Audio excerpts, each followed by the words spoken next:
Good afternoon. Welcome to the regularly scheduled meeting of the Oklahoma City Board of Adjustment for July 5th, 2018. Just a couple things before we get started. If you would, please turn your cell phones to silent. If you'd like to speak on an item today and you are not the applicant, one of these white sheets of paper can be filled out front. If you'll fill that out and hand it to Cindy, we'll be sure and call you at the appropriate time. When you get up to the microphone, be sure to adjust it and speak into it, and give us your name and address for the record when you get started. So with that, we'll call the meeting to order, and the first order of business is to receive the minutes from the June 7th, 2018 meeting. I move to approve the minutes. Second. I have a motion and a second to approve the minutes of the June 7th, 2018 meeting. Please cast your votes. And the minutes are received.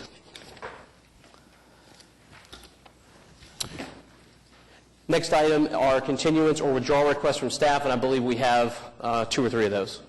Item number 18, case number 14489, wish to defer that to the August 2nd meeting. Is there anyone here who wanted to be heard on that matter today? Again, that's case number 14489. Seeing nobody, I'd take a motion. Move to approve to move that. A second. I have a motion and a second to continue case number 14489 to the August 2nd, 2018 meeting. Please cast your votes. And the application is continued. Item number 19, case number 14480, requesting to withdraw that case. Is there anyone here that want to be heard on that matter today, or assuming not since it's a withdrawal, but if not, I'll take a motion. I move to accept the withdrawal. Second. I have a motion and a second to withdraw case number 14480. Please cast your votes, please. And the application is withdrawn. And we have item number 10, case number 14501, to continue to the August 2nd meeting. Is there anyone here that wanted to be heard on that item today? Again, that's case 14501. That's a late continuance. So if not, I'll take a motion on that. I move to continue it. Second. I have a motion and a second to continue case number 14501 to the August 2nd, 2018 meeting. Please cast your votes. And the application is continued. We have item number 1, case number 14476, request for a variance to permit a detached accessory structure with walls constructed of exterior metal finish that exceed 10 feet in height and exceed the maximum size of 1,000 square feet in the R1 single-family residential district, located at 1304 Sunway Street.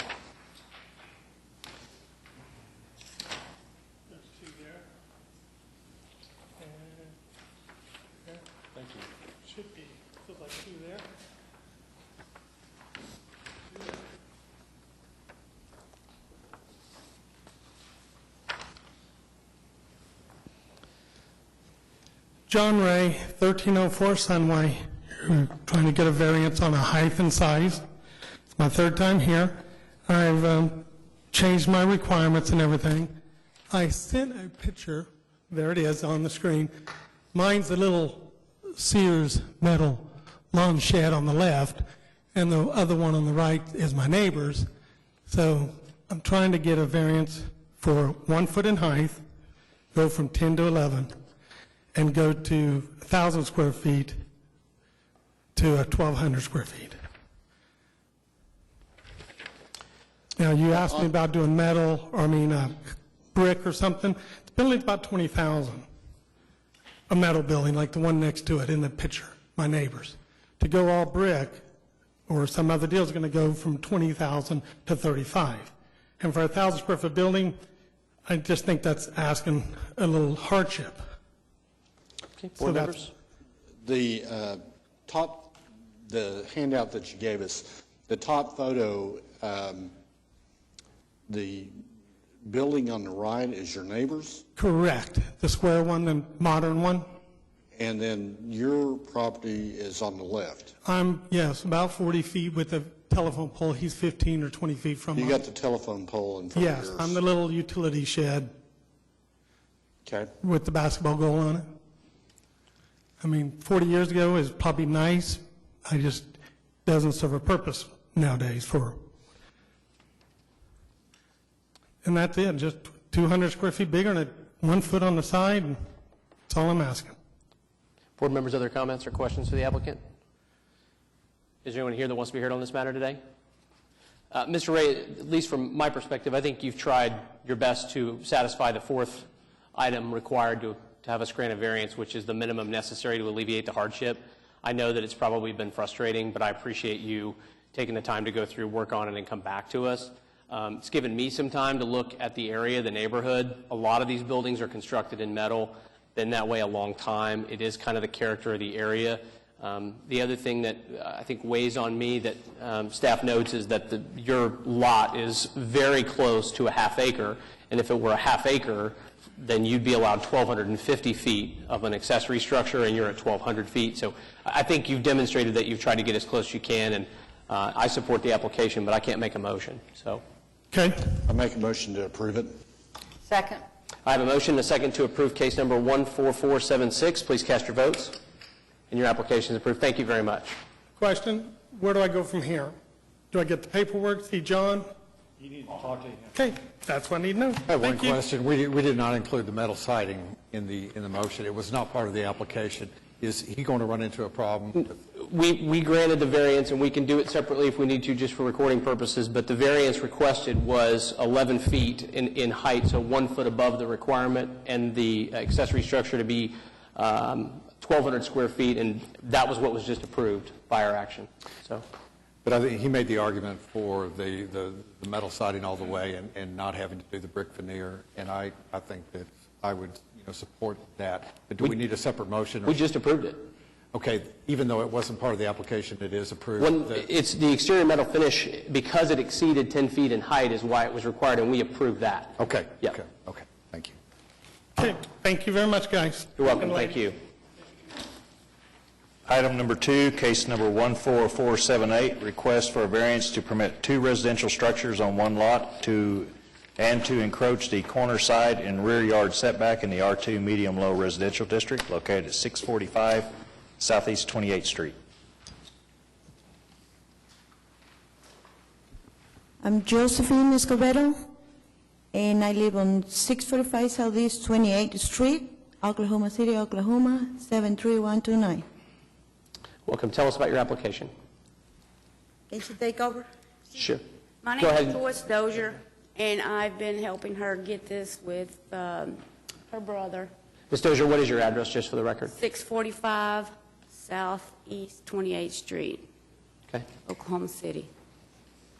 We have a structure which we did not, we're guilty, not getting a permit at the time. So now we're here trying to fix the problem. The structure is going to be an add-on in the back house due to family increasing in children.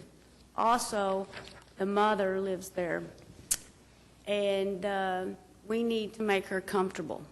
She has been diagnosed with breast cancer, and we have small rooms, so we want to expand so the family can be more comfortable.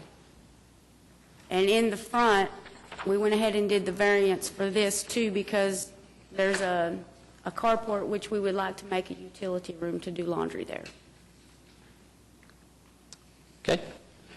Board members, questions for the applicant? Is there anyone here that wants to be heard on this matter today? I guess my, just kind of general comments, staff notes, these structures have both been in place since around the 1920s. Does that sound accurate to you? How long have you all lived there?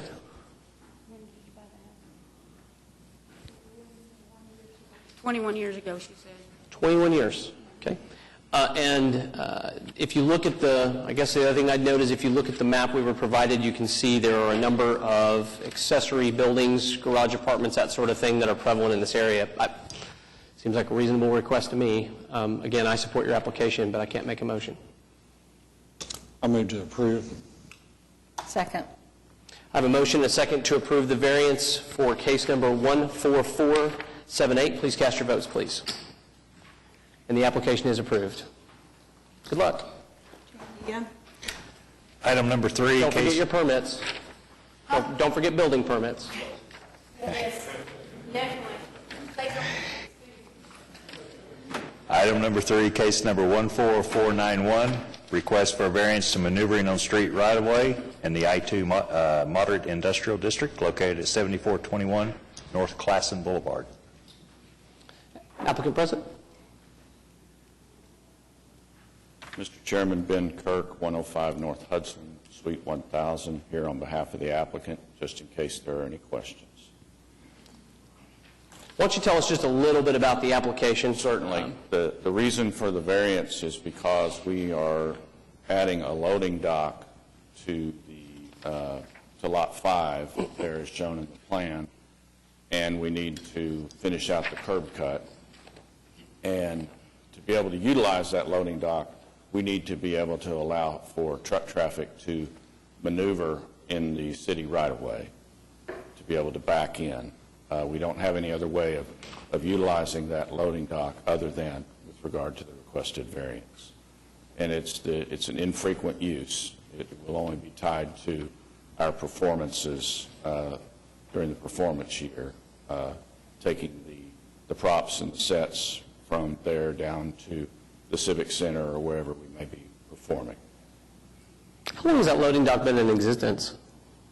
The loading dock has not been there. How long has the overhead door been there? That was just added as part of the current renovations. What was it about that portion of the building that led you to put the loading dock there? I mean, why not put it on the west side of the building? I'm just entertaining my curiosity here.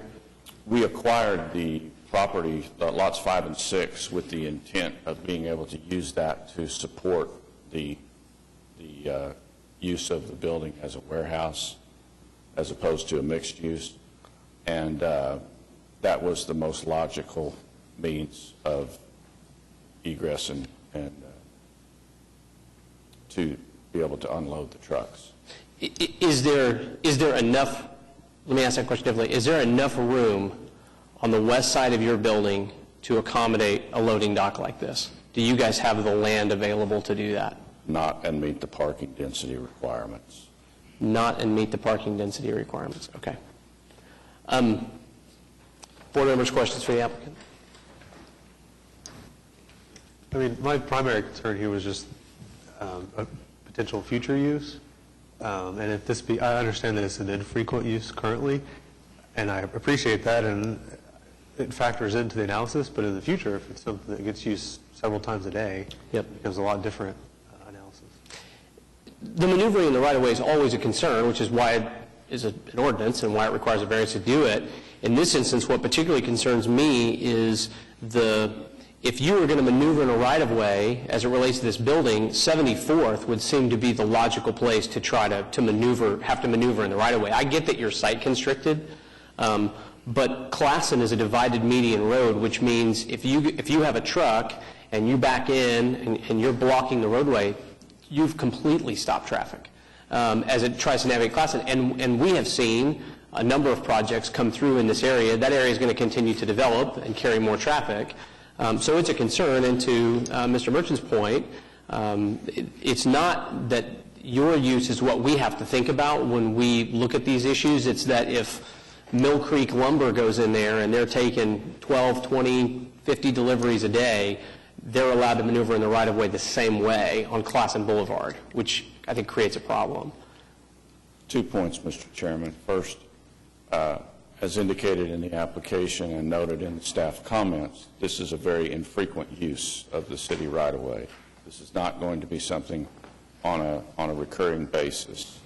Secondly, that whole area over there is zoned industrial in one form or fashion, or has been, and historically this is the type of activity that has been allowed to be able to access those buildings along Classen. In the previous 2 applications today, you took into account the history of the area and what has transpired and what's there. And I would say to you that this application is no different in that there are a number of other places which are already utilizing this type of a variance to be able to access their properties. But as I said, ours is very infrequent. And I understand, and since you brought it up, I'll respond to that. So the gentleman who was here the first time had to come 3 times, and the reason that he had to come 3 times is because his variance started out as being largely over what was necessary. The minimum necessary to alleviate the hardship is one of the things we have to look at that's required. And yes, the character of that area, which every case is on its own, but the character of the area is metal buildings. The metal building next door to him that he referenced as a point of frustration, we don't know if that building has a lawful variance or if it's just there. At some point, that person's going to go get a permit and find out that it may not be and have a problem. Similarly, there may be people who are maneuvering in the right-of-way there on Classen today that don't have the right to do so. We don't know that, but our job is to make sure that we're not creating a traffic problem, which is what City Council tried to prevent by preventing you from maneuvering in the right-of-way. So that's why I asked the questions about your site, because if this is where it has to go, then that's one thing, but if there are alternatives, that's something that the board needs to know and look at before it can make a decision about a variance and whether or not this is the minimum necessary to alleviate a hardship. I don't believe that we can do what you want to done on the west side of the building without compromising the parking, but more importantly, we'd have to get a variance off of 74th Street because it would have to be a back-end situation. Which in my view is a better outcome than a right-of-way variance on Classen. So I don't mean to monopolize, I'll let other board members chime in here, but that's my concern. I have some concerns with the application. All right. I'd like to, that area is, I've traveled a lot to reach different places, and it is industrial a lot, and it's a little bit, that area is really different from the rest. I really would not want the variance to be on 74th Street, because, you know, that has business stuff and coming and going. I think you'd be better off with the way it's proposed. I mean, you're not going to be loading costumes and other equipment or anything on a very regular basis, and granted, it could be sold later and still have it in place, and that's the downside, but I really don't have any problem with this application. I think they've met the requisites. But I see your concerns. I just think you'd have just as many problems doing it making them go off of 74th. I'm going to share the concerns about future use. Again, it's not your use that's problematic, it's what might occur. And once the variance is granted, then it could be a business that was backing trucks in there very, very frequently and could really disrupt that corridor. So for that reason, not because I don't want you to have this opportunity to load and unload your trucks, but if we grant the variance, it precludes any action on our part for future use, and we don't know what kind of business might be there one day. So for that reason, I won't be able to support your application. Are you not able to add stipulations to the variance that limit it to the current owner's usage? I'll have to defer to municipal counselor's office on that to tell me what conditions we may be able to utilize in this instance. We've found challenges on that in the future, especially as it relates to use. Since the city might not receive notice of a change in use of the building, then that would create enforcement problems if there were such a condition on the variance. Because we would certainly stipulate to that. Yeah, I think given the concerns with conditioning this on use, the only possible way to potentially address some of these might be some kind of temporal limitation. And then in the course of 3 or 4 years, if it comes to our attention that there is a different use, we don't have to condition it on use, but it would still come before the board and we can reassess after a period of years. Yeah, I hate to make applicants come back for something that we approve on a regular basis. I mean, there are examples, like a medical hardship example is one where it's appropriate for people to come back, but and I don't want you to get, I mean, this is why there's 5 of us, right? We have different opinions about which one maneuvering in the right-of-way is better or less parking.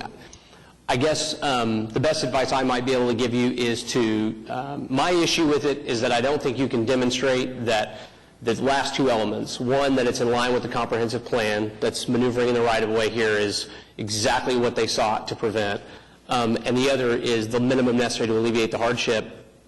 I'm not sure that it would be interesting to know what staff's opinion was of traffic-related issues, maneuvering in Classen versus 74th, but maybe a continuance to look at your site plan and see. I hate to not give you an opportunity to make sure you've done that. We do that for applicants. I think if you wanted to examine your site plan and see if there's anything else you can do, that probably would be appropriate before the board took action.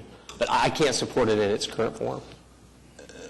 Sir, I would suggest to you that you kind of look at your site plan and come back, and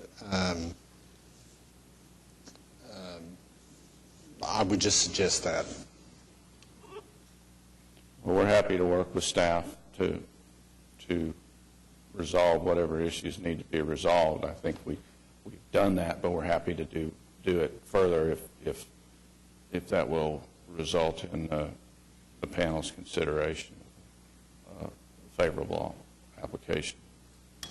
If we were to grant a continuance, it would be, the first available meeting would be August 2nd. Do you want to continue that? Do you want us to take action on the item? Give us some feedback here. I think I would, based on the comments, that I would prefer to give us more opportunity to interact with staff. So I would ask that we continue to August 2nd. Board members? I would move for the continuance to allow them to talk with staff.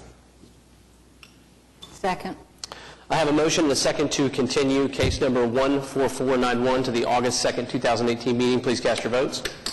The application is continued. Thank you. Mr. Chairman. Item number 4, case number 14494, request for a variance to the maximum number and display area of attached accessory signs in the DTD 1 Downtown Transitional Limited District located at 800 Northwest 4th Street. Hi, my name is Hunter Wheat. I live at 1312 Northwest 16th Street. I'm the applicant. Go ahead and tell us about your application. So what we're creating there is we're retrofitting a 82-year-old Chrysler dealership to a cinema pub.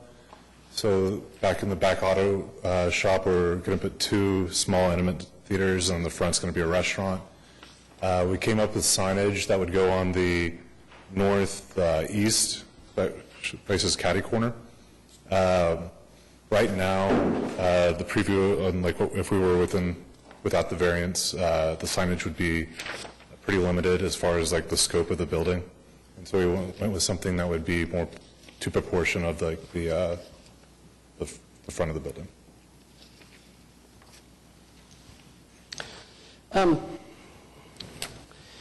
only question I have really, you've got on here, so your sign square footage is 165 square feet for the letters where it says Social Cinema Pub. Well, let's see, get that pulled up. Yeah, there it is. And then you've got 2 marquees at 70 square feet. Why the need for 2 marquees? We're talking about like underneath it. We're planning on playing between like 3 to 8 movies per day, and so that would be where we would display what movies are showing. Okay. And then the entrance signs and door vinyl were included on your signage count. John, is that normal? I would say the door vinyl would not really need a permit, but the back entrance where it's got the star, that does attract your attention. It is advertising, so it would need a permit. For the vinyl, that was required by the DDRC, who we got approval from, I think about like 2 weeks ago. And on the east side of the building, the star, that's where our ADA entrance is. We leased out the parking on that side of the building. And so for us, it was pretty important to show that that was going to be an entrance where we could get ADA entrance. Where the street frontage is on the northeast corner, that's raised up where there's a stair step to get in there. That corner traditionally floods pretty well during whenever we have heavy storms. And so before we got involved, the building owner was forced to get that to prevent the building from future flooding. And so we don't have ADA entrance right there. Got it. Okay. Board members, other questions for the applicant? I listened to the June 27th hearing and heard the arguments and discussions, and they really liked your design and noted that even though it's for larger sizes, the way it's set up and the social cinema type, that it doesn't appear that way. And as I recall, the star was another issue that they looked at additionally. So, and they liked that, as I recall. So I think they actually recommended that we approve the variances to the size and height. No, let's see. Maximum number of display area of attached accessory signs. So I think it ought to be approved. I'm in favor of it. I mean, I think we obviously like seeing development, especially in kind of areas like these. I think it is important, to Ms. Lewis's point, for me at least, that it was broken up and it's not just one massive sign. I think that would kind of change the dynamics a bit. And also the surrounding uses. For me, it was important that the surrounding uses, I don't think, would be offended by having something like this. So I support it. I do wonder, though, and I might have to refer to council on this, if we could approve this given its current configuration and only its current configuration, so that someone doesn't come after the fact and have it block lettering given this variance.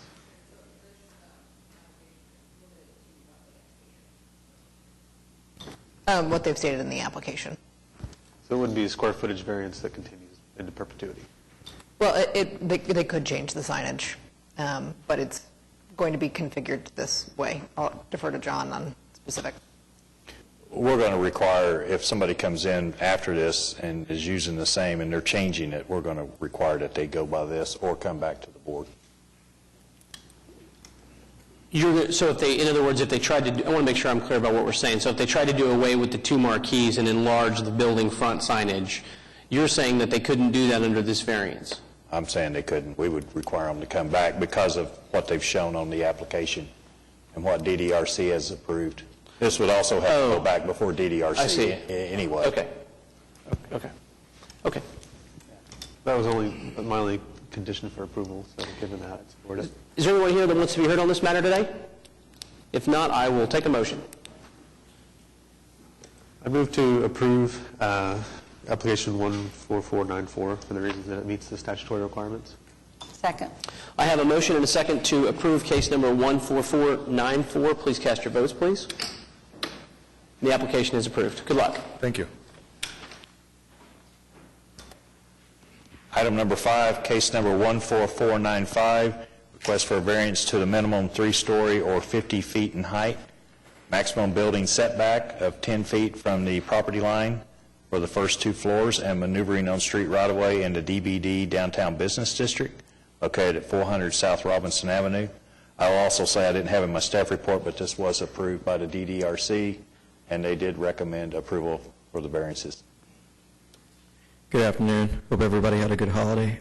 Craig Dupuy, project architect for RJTR, representing the Omni Hotel project. Project address is 400 South Robinson. Just briefly, I'd like to start with a brief overview of the project relationship and site for reference purposes. On the north end, the project is a 3-story podium, 14-story tower on top of it, parallel with Oklahoma City Boulevard. The north end is a concentration of vehicular entry and exit by way of a porte-cochere. The west side, that is adjacent to Scissortail Park on South Robinson, is a concentration of public amenities, entertainment bar, restaurants, and which also blends back into the south corner, and that matriculates into back-of-house services on Southwest 4th. Should be noted that Public Works has reviewed this site plan in their office. This is a rendering of the project as it stands right now. The variance is dealing directly with the parapet heights along South Robinson and Southwest 4th. So what I've done is clarified the elevation heights, and what occurs is that we have a 48-foot height from our finished floor elevation with an additional 4 foot of railing, tempered railing on our amenity deck that matriculates along Robinson and back into the corner of Southwest 4th. And these are some other key rendered elevations for reference.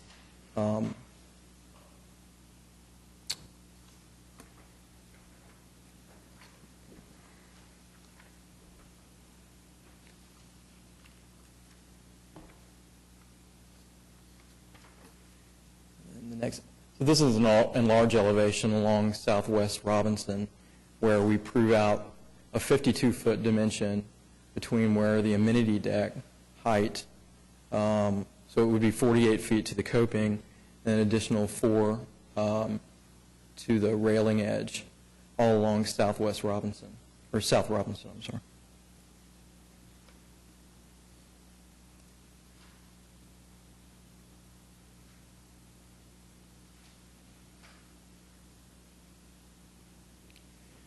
So there's the second variance that we're applying for, and this is a site plan that indicates our landscape areas, site amenities, and vehicular patterns. And on the next slide. Very quickly, just for orientation purposes, I'm sorry to interrupt you, but so the Oklahoma City Boulevard is to the north. That's correct. And on the other side of that is essentially the arena, right? I'm sorry, the arena. That's correct. On the west side, which is Robinson, west of that is Scissortail Park. Yep. And on the south side is the new convention center. Right. Which is why your truck court is on the east side. Is that correct? That is correct. Got it. Adjacent to a new parking deck. Just wanted to point out a couple things about your truck court. Right. Okay. Right. Yeah, adjacency is everything here. Yeah. The variance for Table 7200, bulk standards, front and side yard back, we needed to set the building back greater than 10 feet to provide, in an effort to create an active and more robust public experience along Robinson Avenue, along with the park. We foresee a great, I guess, alley of trees and experiences along with park attendees. On the northern end is our porte-cochere vehicular access with 3 lanes of entry-exit, where we had to set the building back in order to get those services in. And I've included a couple of renderings just to show the type of activity one could experience along Robinson, adjacent to the park. This is actually the opposing corner of the new MAPS rail project. So the width of the public pedestrian corridor and seating groups and coffee shop and restaurant areas really sort of blend into that idea of a collection of, pedestrian experience along that whole end.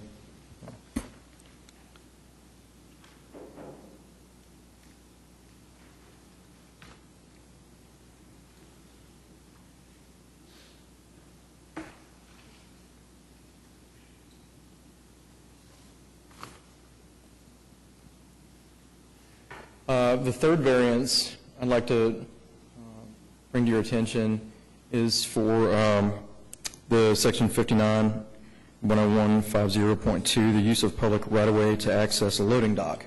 So unlike the convention center, we have our site constraints, and along with our back-of-house components, sort of lend itself to, it's a very tight site.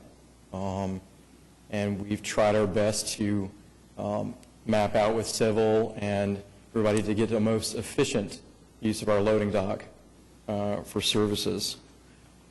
Then I have a rendering on the next slide. This is the loading dock on the parking deck side, and it will be closed during non-use hours.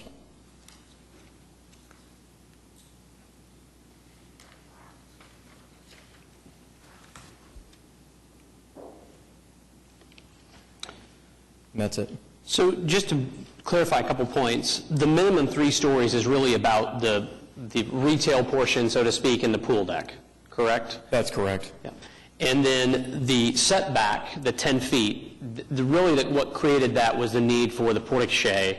That's what's pulled back away from the street view, and that's what triggered that requirement. Right, it's the porte-cochere and then the west seating groups and everything. The west seating, okay. We need, because of the density in this particular zone, buildings are set back closer to their property lines, wherein we're trying to promote a pedestrian experience that requires our building to be set back. Well, and when you say the west, you're talking about the Robinson Avenue frontage is pulled back. That's correct.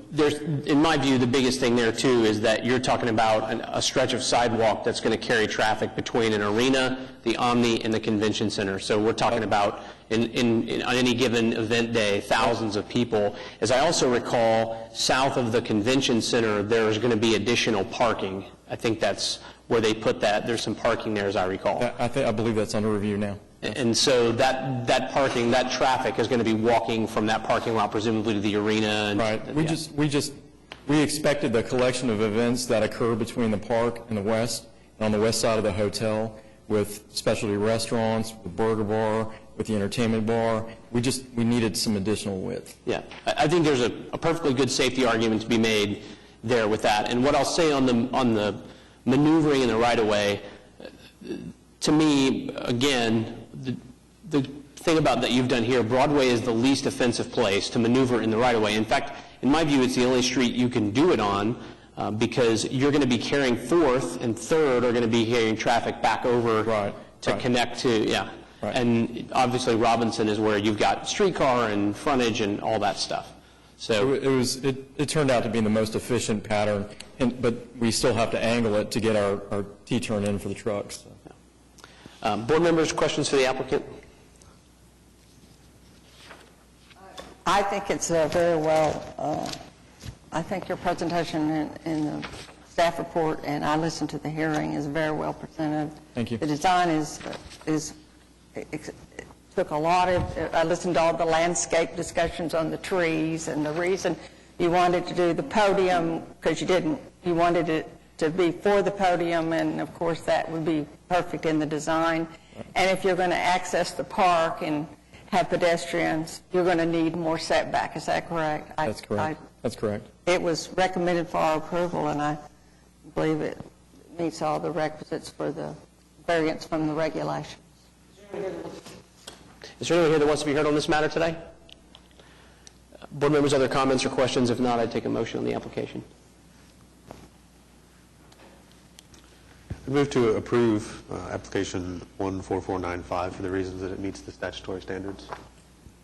Second. I have a motion and a second to approve the variances in case 14495. Please cast your votes, please. The application is approved. Good luck. Thank you very much. Item number 6, case number 14496, request for a variance to the use of metal facade in the C3 Community Commercial District located at 11716 Southwestern Avenue. Hi, I am Shelley Schnorr. This is Mark Schnorr. We're the owners of Florco Incorporated at 11716 Southwestern Avenue, and we're here about the variance on the metal building.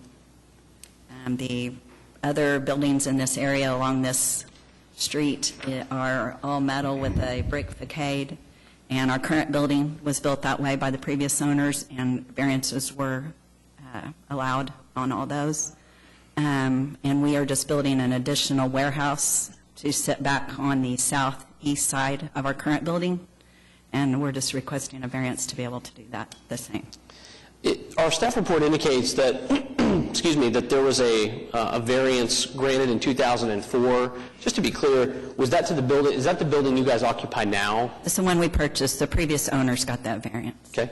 And then the building to the west is also a metal building, the one on our site plan that's labeled Dance. Is that correct? Yes. Yeah. And the one even further west of that is a metal building. The next one over. Is that the salon? It's it used to be a fitness center. I believe it's a taekwondo center now. And then the salon is on over from it. Okay. Okay. Board members, questions for the applicant? It was a bit hard for me to read, but just to kind of clarify, can you describe the size in relation to the current building? This proposed building? The current building is about 9,000 square feet, and the warehouse building we're wanting to build is about 4,000 square feet. It's just for storage only of materials. I think what's kind of unique about this is that obviously the ordinance was put in place to protect the aesthetic of corridors that, affront roads and things of that nature. This area, it is zoned commercially, but it is the buildings, the nature, the design, the history, it's more of an I-1 look of an environment. You don't really see these buildings from the road front. They're blocked by two buildings that affront the road there on Western. So it is fairly unique in that regard.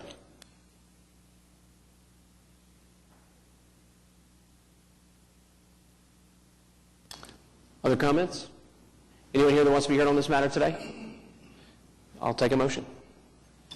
I move the approval of the variances on the basis it meets the statutory requisites.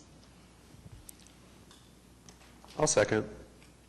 I have a motion and a second to approve the variance for case number 14496. Please cast your votes, please. The application is approved. Good luck. Thank you. Item number 7, case number 14497, request for a variance to the platted 20-foot front yard setback in PUD 1111 district located at 18824 Hill Valley Way. Yes, sir. My name is Andy Crum with Beacon, and address is 2425 South Bryant, Edmond, Oklahoma. And we had submitted an application on a home that we built at that address. Well, the home was built and contracted to sell, and at mortgage inspection found that the plot plan had incorrect measurements on the curve data, allowing us to basically build the house over the build line. So we were asking for a variance for that.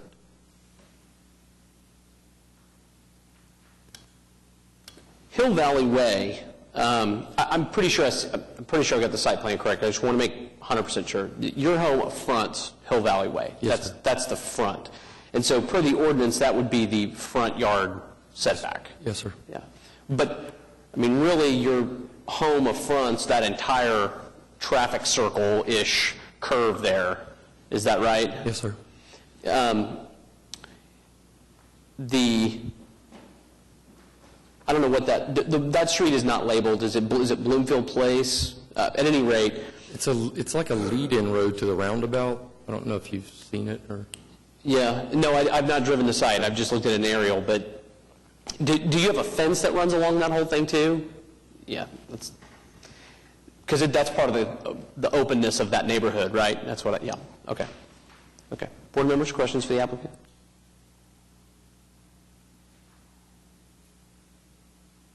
I had one question. Yes, ma'am. I couldn't my GPS couldn't find it, but you didn't supply a picture, a photo of how you just have the aerial and different things. Did you bring a photo of your? No, ma'am, did not.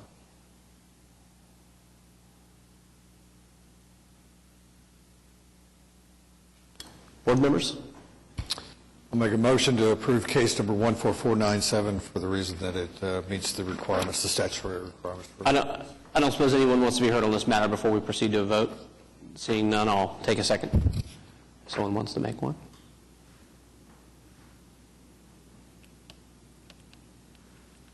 I'll second it, given that it's on this kind of cul-de-sac curved area. I have a motion and a second to approve the variance for case number 14497. Please cast your votes, please. The application is approved. Thank you.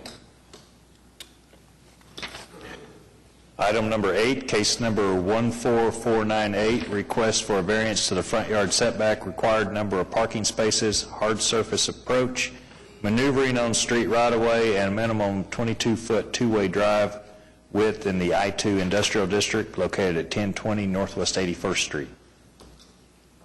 Hello, I'm Jeff Blake, 1020 Northwest 81st, And this would be a new construction project for a small office for our company, zoned I-2 right now.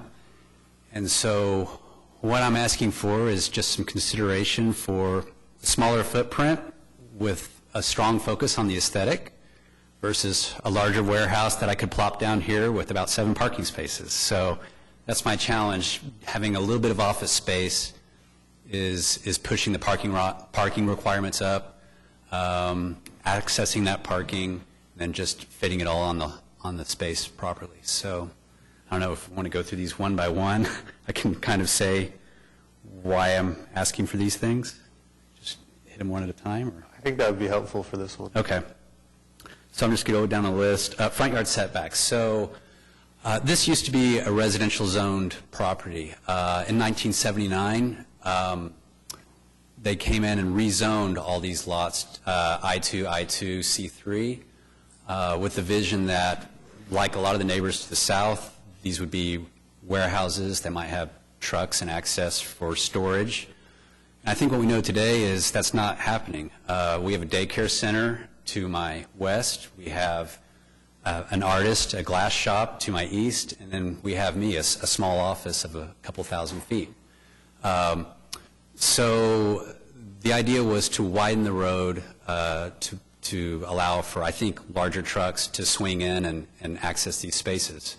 What we know now is that's not going to happen. What this change in the easement did was it took the traditional 25-foot setback and is asking for another 5 foot in case a really wide road or wide radius curves need to be implemented. And so I just have one little leg of my building that sticks out about 4 or 5 feet. I was behind the 25-foot build line. Survey showed that everything else, and then this little rezone paperwork popped up during plan review. So I'm just asking that you consider that little jut out of the building to stay behind the 25-foot build line and allow that. The street is currently gravel. There are no curbs. There's no drainage. The city has not developed this dead-end part of 81st Street.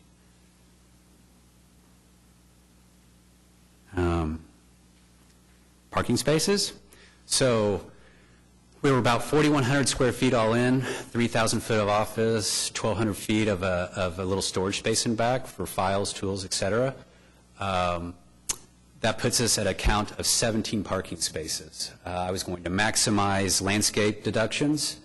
That would take us to 12.75, round up to 13, and I'm fitting 10 on there. So I'm asking for a variance on 3 spaces. Have you looked at installing a bike rack to meet that requirement? Whether that would... I was under the impression I could only deduct 25% period. I'm all in for anything that gets us closer to those deductions. I thought landscape with a 25% deduction was my only grab. But I'm a biker. I'll put in a bike rack.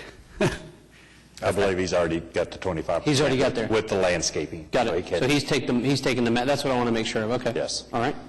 Next, hard surface approach. So this was actually not even my idea. It came up in plan review that you're surfacing to an unfinished street. 81st Street has no curves, gutters, or paved surface. It's literally gravel and dead ends. And so they said, you really have nothing to curb to approach to.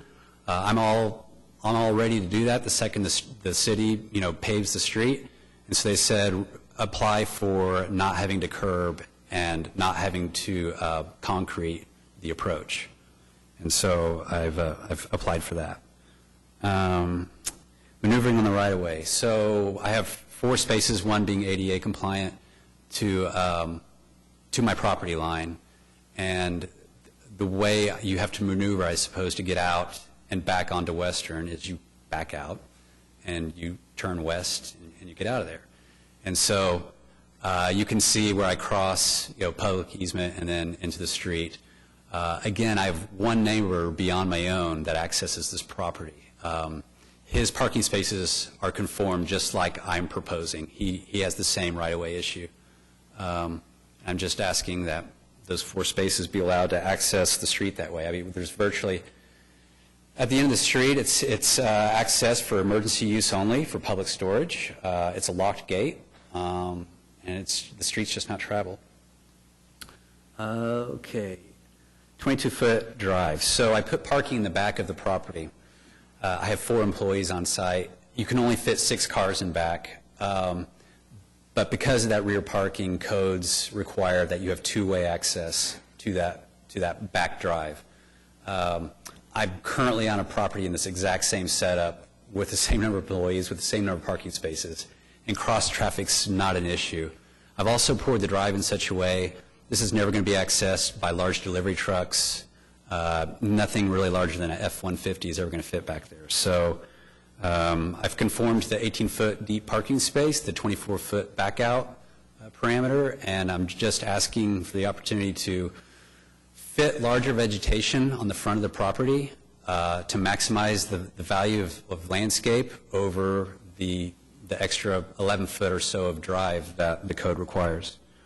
That's the last one, right? That's all of them. Board members, questions for the applicant? I think we've had this review of this street before, and it's the most unusual street because it's gravel, and it ends in nowhere land. I mean, and I don't remember what was approved, but we approved. I thought it was a storage facility or something. It actually dead ends into a crash gate for the mini storage facility at the end of the street. Yep. So I think that in and of itself is peculiar. I mean, and very unique. And so I think he's presented, I think that in line with all of that, he's made adjustments based on the design of that street. I don't know that he can do anything differently. I mean, my only issue that I have, honestly, the application, especially now seeing this site plan, makes total sense. The only issue I have is with the hard surface approach. And the only reason I have that issue is because I get that it's gravel now. The difference is the city could come in at some point and do that. Your variance lasts forever. And that's what they don't want, is they don't want gravel being, tracked back and forth. I mean, that's kind of the issue. I also don't see that really affects you that much. I don't think that's a deal killer for you. It's not a deal breaker. And again, I didn't bring this up. Plan review brought this up. It's impossible for me to plan my site to tie into something that doesn't exist yet. So I'm not trying to grandfather a gravel approach. I want a paved road. In fact, I have submitted into the next bond issue this street to get paved, and I'm on board with tying into that upgrade when it happens. The point from plan review's perspective is that it's not identified. You're going to pour something that's going to get torn out when they upgrade the street. So That's a really good argument. Huh? That's a really good argument. Right. Yeah. Okay. Board members, other questions or comments for the applicant? Is there anyone else that wants to be heard on this matter today? If not, I will take a motion. I move to approve the variance for the reason it meets the statutory conditions. All 5 of them, no doubt. Yes, all of them. All 1, 2, 3, 4, 5, yes. Second. I have a motion and a second to approve the variances for case number 14498. Please cast your votes. Your application is approved. Good luck. Thank you.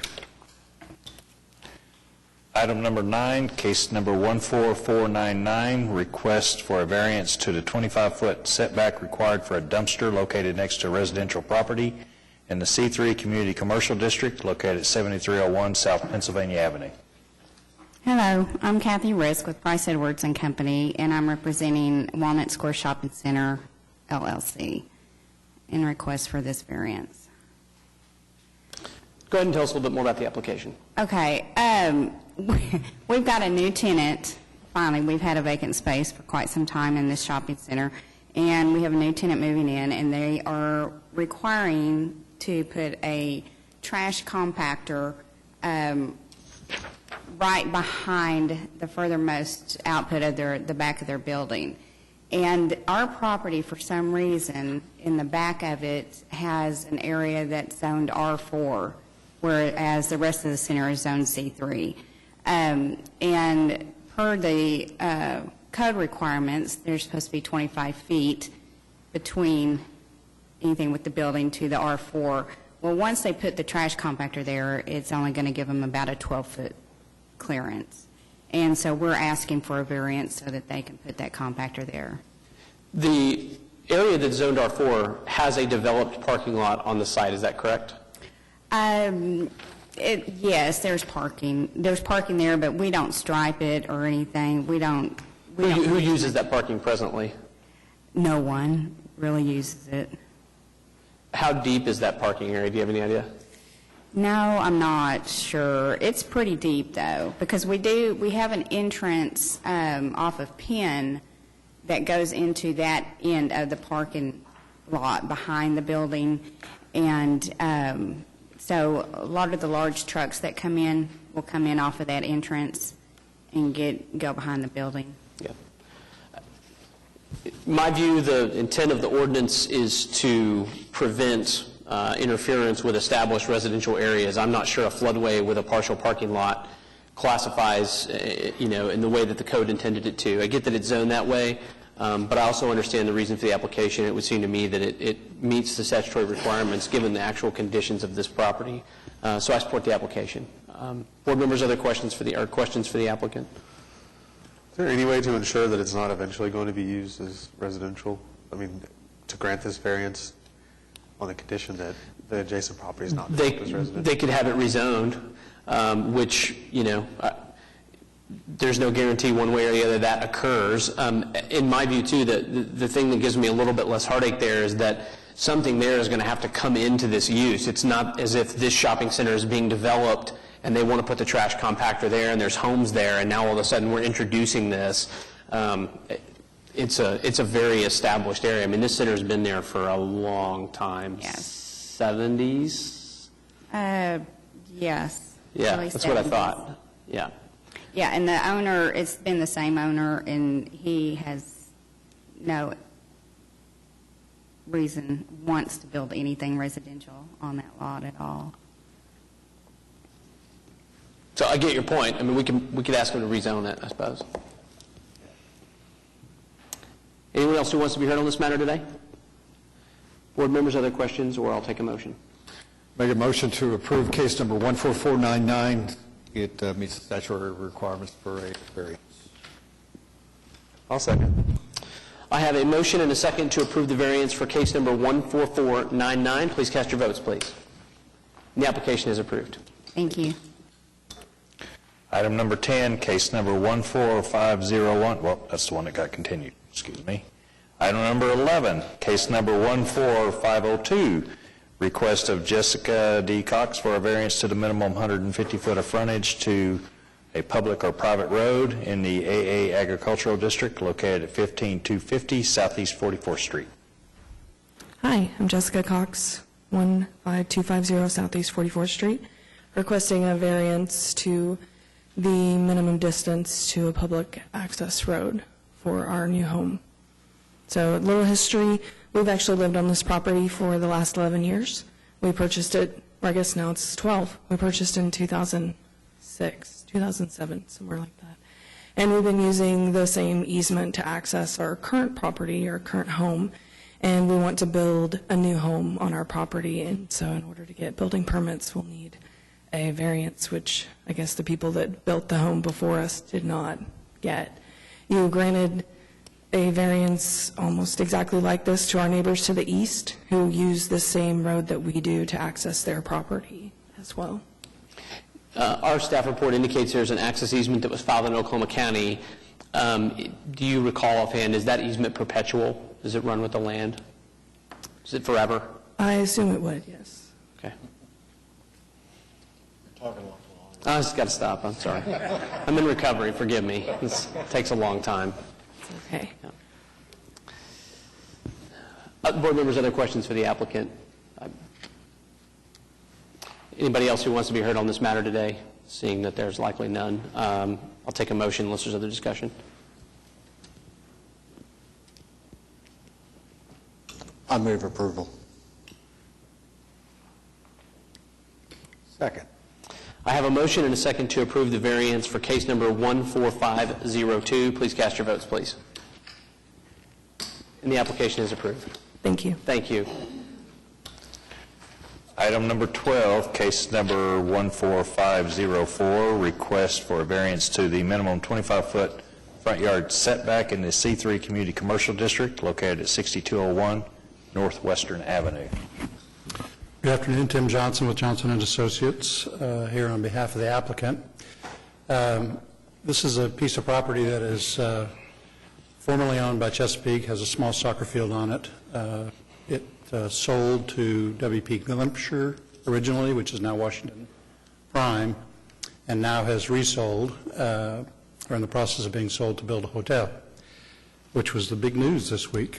So, but it's not an AC hotel, as the paper reported.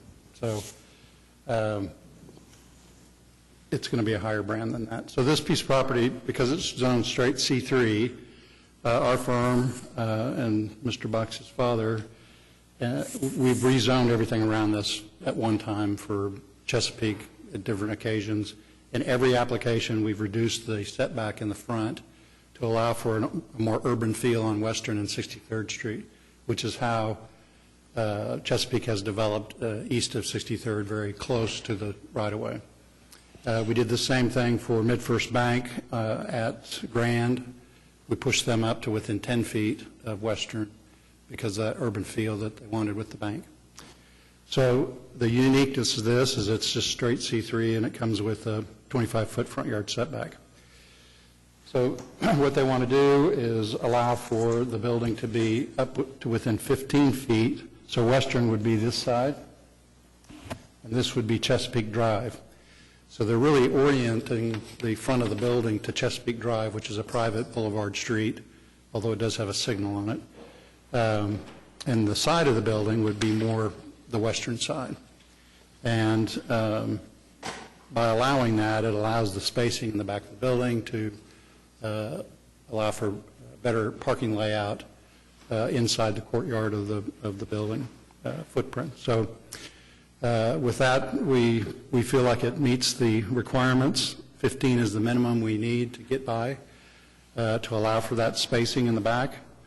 We feel like it fits with everything around us. It doesn't compromise any of the other properties because of the setbacks being less as part of the PUDs that were submitted. I'd be happy to answer any questions. I would just note for the record and for board members that what was referenced is PUD 1592, which is all owned by Washington Prime. Is that correct? That's correct. And that area that was owned, it includes for its frontage on Western 63rd and Grand a 10-foot setback. Is that correct? That's correct. And which is consistent with what you're asking for here. Yeah, it's actually less than what we're asking for. Yeah. So, board members, questions for the applicant on this? Anyone else who wants to be heard on this matter today? If not, I'll take a motion. I will make a motion to approve case number 14504 for the justification that the statutory requirements for a variance have been met. I'll second. I have a motion in 2 seconds for case number 14504. Please cast your votes. And the application is approved. Item number 13, case number 14505, request for a variance to the 150-foot of frontage to a public or private road in the AA Agricultural District located at 11510 Southwest 89th Street.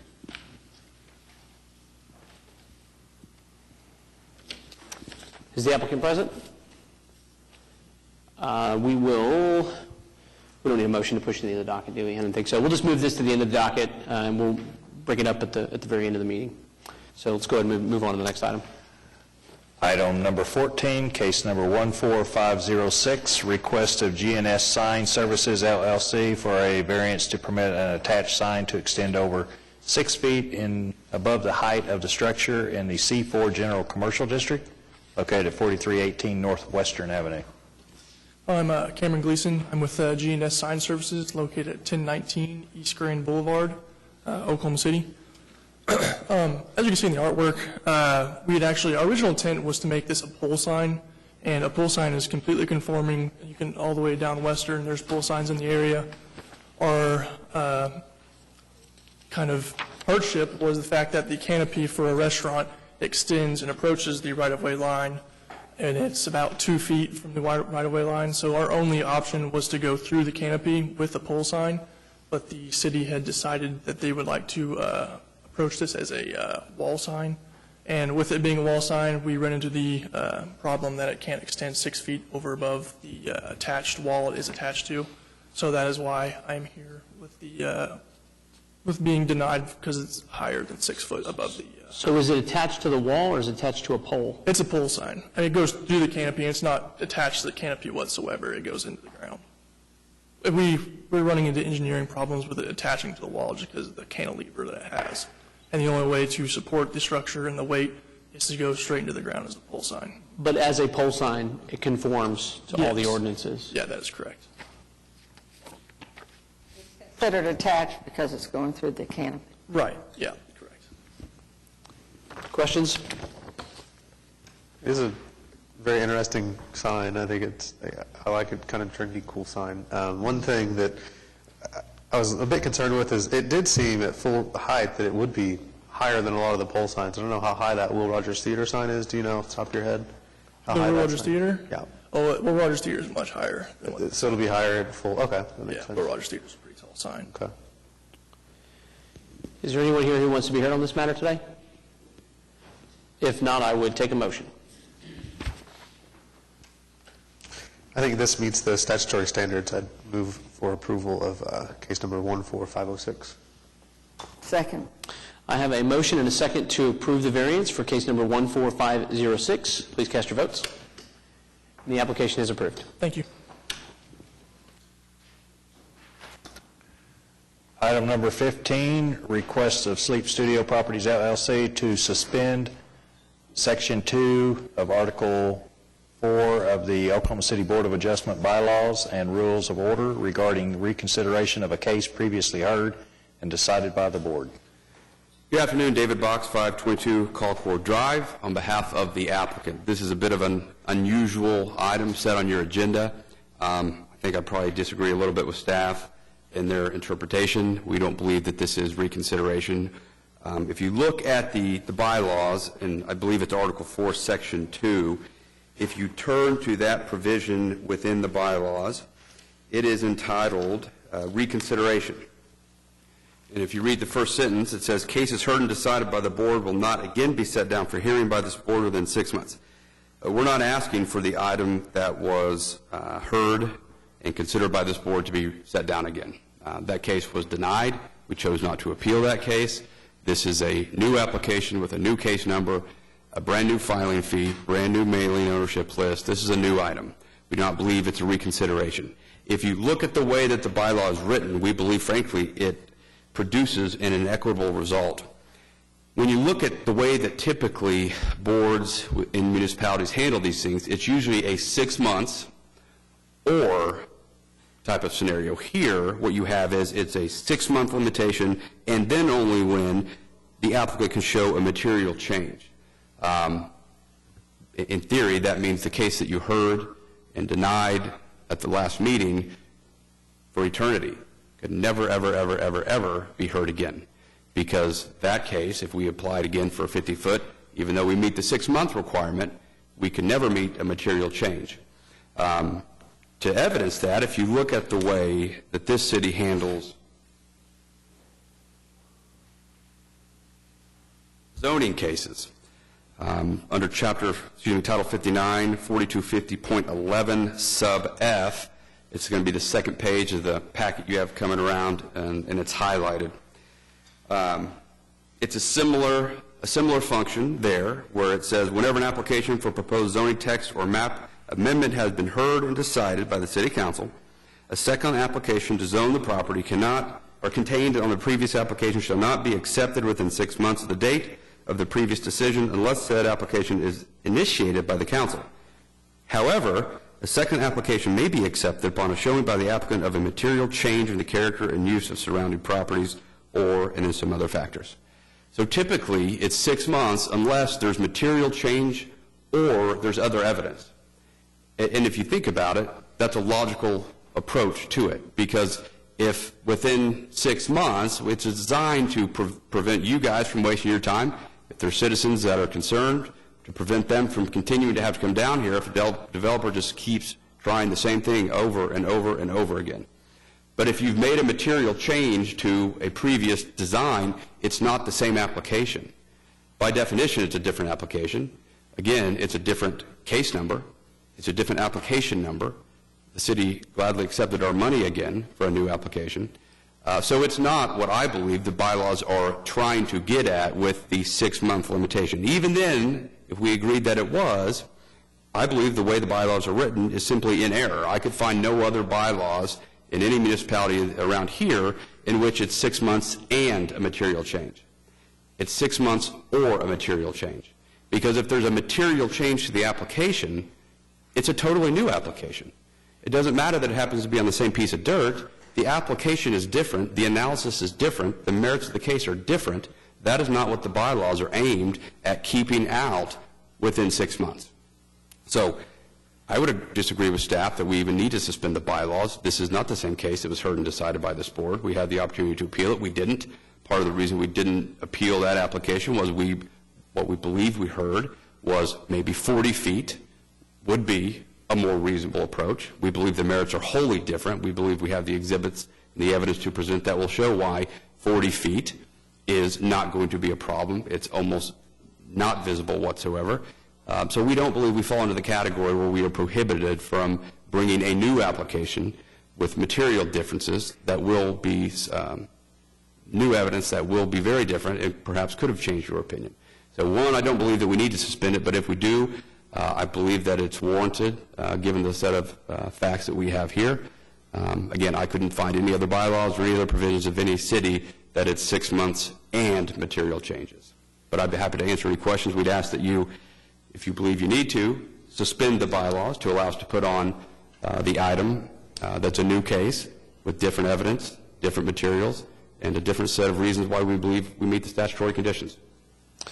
Board members, before I have someone who signed up to speak on this item, but are there questions for the applicant at this time? Yeah, I disagreed with a little bit. I'm not sure if it has a difference with your outcome. I read, and especially it's more clear in the code that you provided, the bylaws that you provided here from the Planning Commission, but it says there's a material change in the character and use of the surrounding properties. And in our bylaws it says there's a material change in the surroundings. And I read that as the surrounding properties, but not in the application.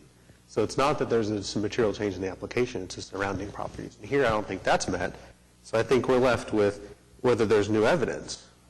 And here I think your argument would be, we've reduced it by 10 feet and that's our new evidence.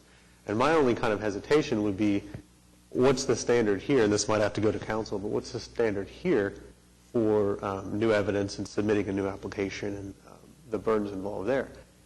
What I fear is someone submitting an application that's 50 feet and we say no, and then it's 49 feet and we say no, and it's 48 feet, they keep submitting it, what's essentially the same application over and over by making minor changes. I know that's prohibited. Yeah, I would say that's within the discretion of the board to determine what the board considers to be sufficient new evidence. Maybe that wouldn't be a material change. I don't think materiality applies at all, to be honest. I think materiality applies to the surrounding use. I think new evidence is all that really matters for our review. That's my interpretation, open to other interpretations. But I think we're here relying on whether there's new evidence that might affect the decision and whether this 10-foot difference is new evidence such that we could either suspend this bylaw or consider the new application and consider it. And the reason, at least that from this side of it, what we heard last time, at least from one member, and I can't recall who it was, the one element that at least some of you believe we didn't meet was the third element, the substantial detriment to the public good. What we have is evidence that wasn't presented because we didn't present evidence of a 50-foot sign. And what you'll see, and I'm happy to show you now, if you believe that might change your opinion as to whether or not to suspend the bylaws, is at the 40-foot, it's almost impossible to see. You can see a sliver of the top, whereas if you recall at the 50-foot, the concern was you could see a big piece of the actual video board.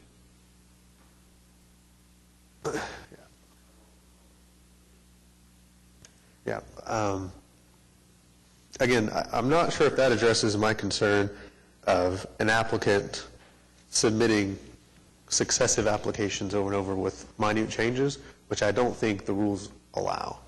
And I would think that that would come from amending the prior application or in the district court on appeal, allowing them to use their discretion to modify whatever order that we've entered here. Yeah, and when you appeal district court, it's de novo, and they have the authority to modify. And again, that's why we chose this route, to file a new application with new evidence to submit to this board. To your point, I do think it's a new application, in my view. Whether we can hear a new application on this matter is probably a different issue, but I consider it potentially a new application. I think it's a new application. Is there anything that precludes us from hearing a new application? Well, the way I interpret this is that we first have to act on whether or not, we have to decide whether or not we should suspend the bylaws, is my understanding, before we can hear item number 16. That would be my interpretation. So, not if, and if you read the first sentence of the bylaw, if you believe it's a new application, then Article 4, Section 2 doesn't apply, because Article 4, Section 2 is cases heard and decided by the board, will not again be set down. Well, if it's a new application, then it doesn't even fit that criteria. To my original point, I don't think it's reconsideration because it's a new application. It's a new case. I think that I agree with him. okay, well, let's assume that's true procedurally. If the board were to find that the bylaws did not require suspension to hear this, then I think the board could elect to, I think we could withdraw this, or we could deny this and then move on to the next. That's what essentially we could withdraw item 15. I think there would need to be a specific finding by the board that this was a new application and that specific provision of the bylaws did not apply, and before we could move on to the next item. Okay. But before we do anything else, are there other comments for the applicant on this? Someone is signed up to speak on item 15, so I want to make sure we hear argument there. Other comments?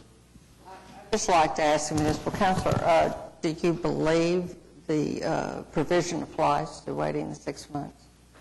Yes, because I believe it applies to all cases. So not necessarily whether or not a new application fee has been provided. I think that would be what is required regardless, since this case was already denied by the board. But since this is a case that is heard for very similar circumstances, that it would apply, this bylaw would apply here. But then there's got to be some threshold where it's a new case. I mean, are you suggesting that every variance application at this address? No, I don't. No, absolutely not. I think that an application for a pole sign at this location that is substantially similar to something that was already denied and is just an alteration of something that was previously heard, these cases clearly relate to each other. I don't think that we can say that this bylaw, if the board is free to interpret it as it wants, but I think that it would sort of make most of the bylaw moot if it didn't apply here. What circumstances would it apply? I don't disagree. I think the bylaws are poorly worded when you look at the way that other bylaws are handled, and I say that assuming pretty confident no one sitting up here currently drafted and or voted on the current set of bylaws. But I think it enables an inequitable result here, and I believe it to be a new case. Therefore, that section of the bylaws wouldn't apply. So exactly what is your request? Well, my request would be, well, I don't know procedurally. I mean, I guess to accept a withdrawal of this item or handle it procedurally however you believe you need to and allow us to put on our new case. What I believe we would need to do in order to take action on item 16 is to withdraw item number 15 from the agenda on the finding that this is a new item and not an item for reconsideration, and thus the bylaw does not apply. So the bylaw was presented, this item was presented to us in error. So that's what we would need to do if we wanted to hear item 16. But again, I'd like to hear from the person who signed up to speak on this specific item, which is Eric Roberts. I'm assuming that's you. There's another gentleman I want to speak to as he's on an important call. So, hi, my name is Eric Roberts. I live at 3449 Stonebrook Court within the neighborhood that backs up to the subject property, and also I'm the developer for the property of which the Mathis Sleep Studios is on. And so for what I'm understanding today, we were just listening to their plan, well, let me say that back. They're just applying to be able to hear the new case again. So if you approve, are we going to hear their argument for the new case? That's correct. Okay. So if we proceed to item number 16, which is the application for a 40-foot sign, right, then at that point they'll present their arguments on that front. At this time, all we're hearing is our arguments would be against doing away with the reconsideration and upholding this as a reconsideration matter within our bylaws. Suspend the current bylaws, and if you do suspend that, then you will be eligible to hear their case. If we were to suspend the item or withdraw the item, we could hear the new case. Okay. So the arguments that we would need to hear at this point are just simply about whether or not we should do that, not about the merits of the sign. Okay. Because there's an A and B for. Yes, and I know that's confusing. So, like you all were saying before, the only thing that's changed is the height. It is the same. It is the same sign, size, EMD, same place in the same location for the same reason. So materially, the only thing that has changed, actually physically for the property itself, nothing has changed. It is the exact same. The property is in the exact same condition it was when they applied for the 50-foot sign. So the only thing that's changed is 10 feet. And so, in that regard, I would hope that you would deny the reconsideration. Yes. And if not, at least wait the 6-month period, or at least postpone it till the August agenda, so we can have time to better prepare for this. But in applying and looking at their application and reviewing it, it seems like there's many of the arguments that they're saying are the same arguments that were in the 50-foot sign arguments about being in a bowl and but the height and everything else. So the arguments are very similar in their application. So with that, I'll wait to hear that to know if we need to move on to the hearing part. So thank you. Thank you very much. Board members?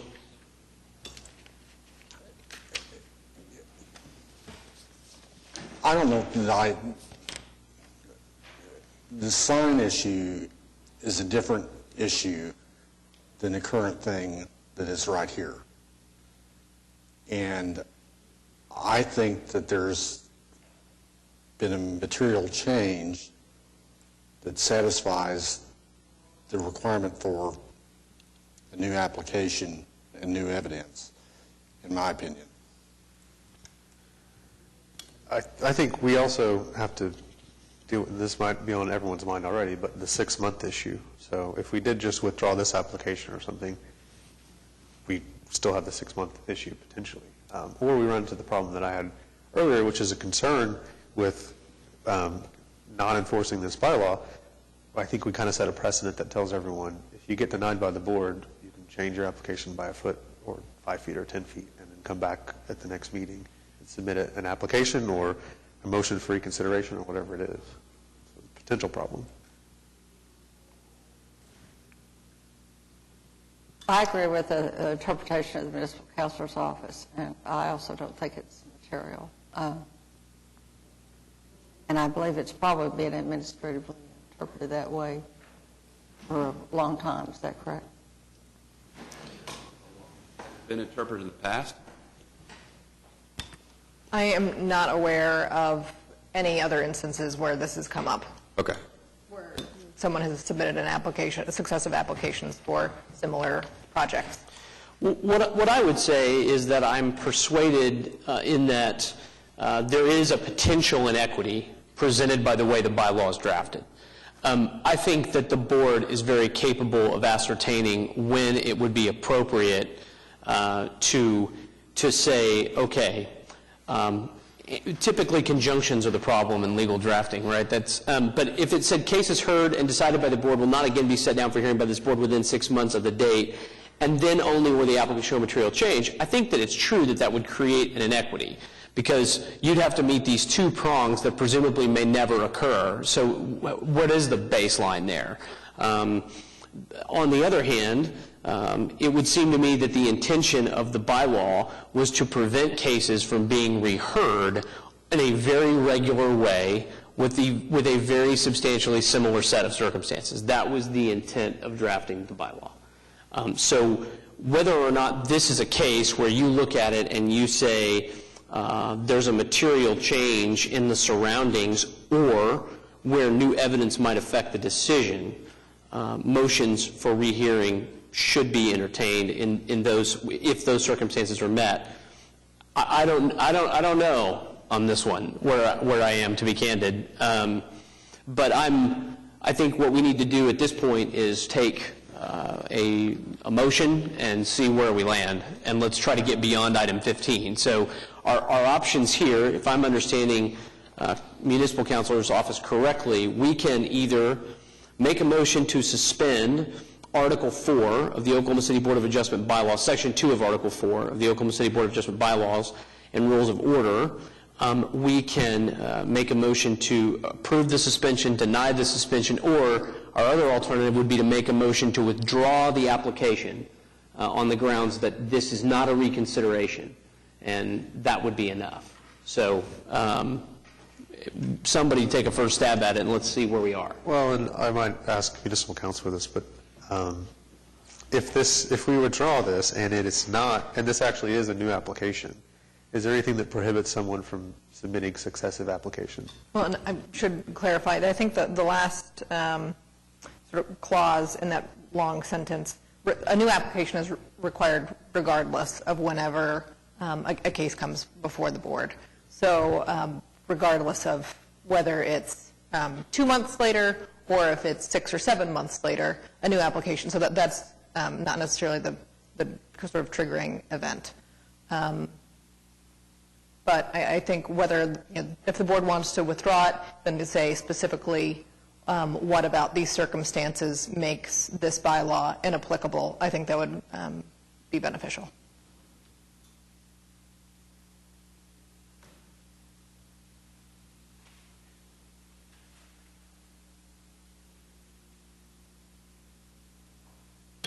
Somebody, anybody?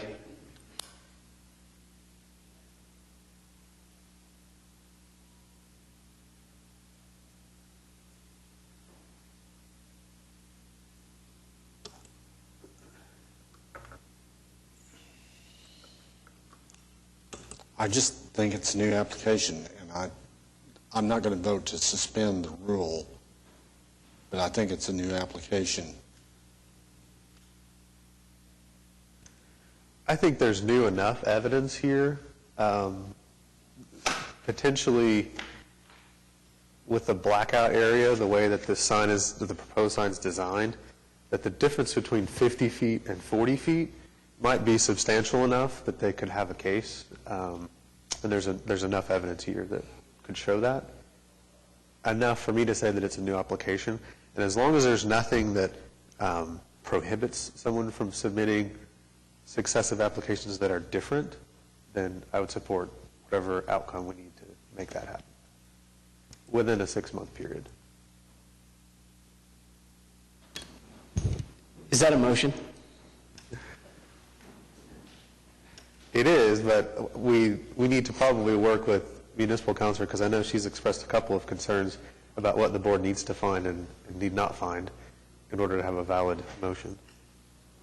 I would like to comment, this is a very new area, and probably some briefing could be considered, maybe have this continued till the next meeting, and have a little review on that. If the board wanted to see, to receive arguments from the applicant and we could, Well, I'm sorry. regarding the application of the bylaws, then. Maybe, obviously, I have an opinion on this, and, I'm not acting as a lawyer here.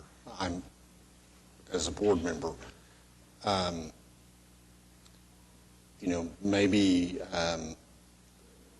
Maybe we can get an opinion from the municipal counselor's office. A written opinion before the Yes. next meeting? Yes, I can provide that.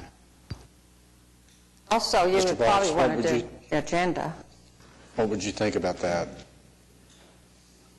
I think we spend a month ultimately it's going to be up to your discretion. I think you've heard what, the opinion of the municipal counselor's office is going to be. It just will be in written form. Do you want to see any of the evidence? Would that make any difference in your decision on this agenda item? I understand what the current item that I've got, and I got a handle on it. The next item, I think the next item, people who are going to be affected by this ought to be heard, and my opinion, well, I'm not sure I'm supposed to say this, but on the next item, I think that probably ought to be continued so that people have the opportunity to be heard. But, I've expressed my opinion on the current deal. Now, notice went out. Notice went out pursuant to statutory requirements, so everybody within 300 feet received notice. I believe the individual that was on the phone is now no longer on the phone in here. But I understand it's odd. It's weird because it's not the second case, but whether or not there's significant different evidence perhaps could play a part into what the opinion is on this. So it's squishy. Yeah, I get it, and you've heard my opinion, so.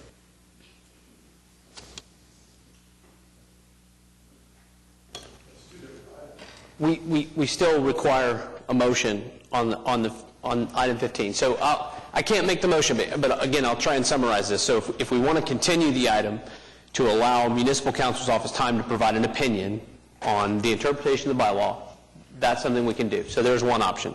The second option is we can suspend it. We can make a motion to suspend. We can make a motion not to suspend, or we can make a motion to withdraw so that we can hear item 16 today. Based on your comments, it sounds like 16 comes up, assuming we got there, then you're going to have a continuance issue there potentially that we're confronting again. So I think we need to deal with whether or not the continuance is appropriate for item 15, not try to do that with 16. Does that make sense? So those are our four choices now that we can make. I think the most conservative thing, and I will make a motion, is that we continue this to the next docket, and let's get an opinion from the municipal counselor. And I think that is the most prudent course, and that is the fairest thing for the citizens that are all going to be affected, irrespective of what my current opinion is. So that is my motion. To Mr. Box's point, though, we have the same notice requirements that we always do, and there's no indication here that anyone hasn't been able to attend this meeting. I'm just not sure that we can't get this done today and not hold up this project for another month or two or whatever it is. Well, and my only response to that is Mr. Box is a man of his word, and he sent out notice. I'm not sure everybody necessarily understood what the consequences were with respect to both of these items, and I'm trying to be fair to the citizens and to Mr. Box and his clients. I've already expressed my opinion, but I just think that is the most conservative and appropriate response that we can do, in my opinion. Sorry. Just for purposes of the record, city sends out the notice. So that they would have received the same notice that they received back in May, notifying them. Did you send notice on item 15? We sent notice out on case number 14503. Right. So all they would have received is notice that there's another variance application. So they wouldn't have even had the confusing piece of what is this item 15. Just, I'm not saying that changes your opinion. I just wanted the record to be clear. I understand. And I've already expressed my opinion on how I feel about this, but I'm just... We will respect the fact that we had a motion, so... I second it. Okay, so I have a motion and a second to continue item number 15, which doesn't have a case number, until the August 2nd, 2018 meeting. Please cast your votes. And the application is continued. So, for item 16, then we, by default, need to make a motion on that item to continue to August 2nd, in my opinion, as well. It must be done that way. Is that correct? Doesn't have to. You can make a decision without the opinion of the municipal councilor. I mean, if we made a motion to continue item number 15, we almost certainly have to make a motion to continue item number 16. So, yes, read it in. I mean, yes, please read it in. Item number 16, case number 14503, request for a variance to the maximum 30-foot sign height and 200-square-foot sign display area in the PUD 249 district located at 3400 West Memorial Road. I move to continue it. Second. I have a motion and a second to continue case number 14503 to the August 2nd, 2018 Board of Adjustment meeting. Please cast your votes. And the application is continued.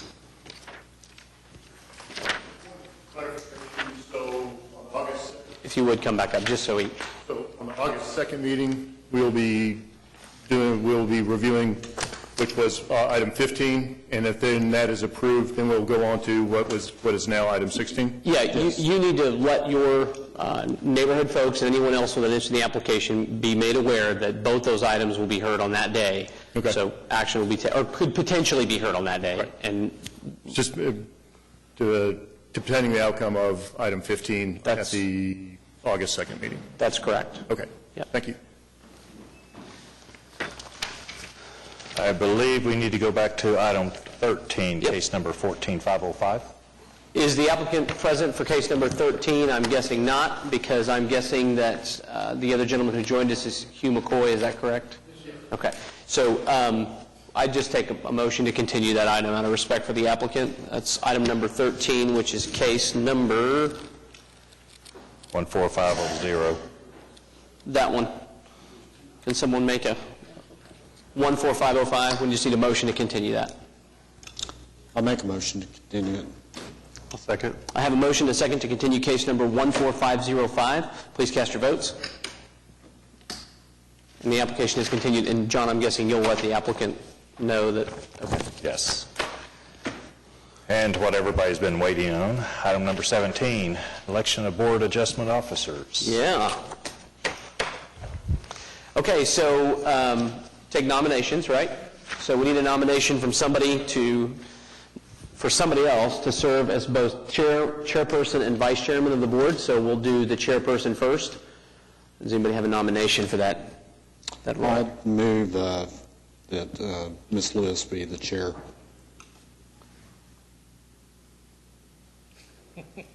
Ms. Lewis, would you like to be heard? You beat me on my motion. Vice chair already.